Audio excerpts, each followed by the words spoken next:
announcement from the Delaware State Police. Jalissa Sanchez, a 14-year-old Hispanic female, is currently missing. She is 5 feet 4 inches tall, weighs 140 pounds, and has brown hair and brown eyes.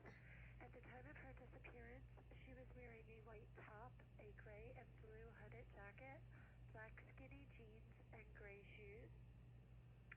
Jalissa was last seen today at A.I. DuPont High School in Wilmington, Delaware, around 2 p.m. She left the school premises walking west on Hillside Road. There is a significant concern for her safety and well-being. Contact 911 if found.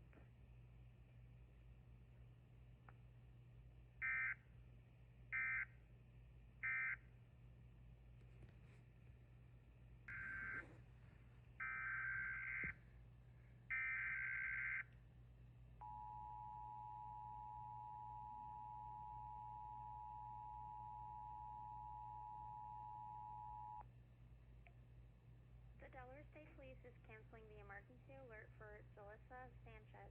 She's been located in the safe.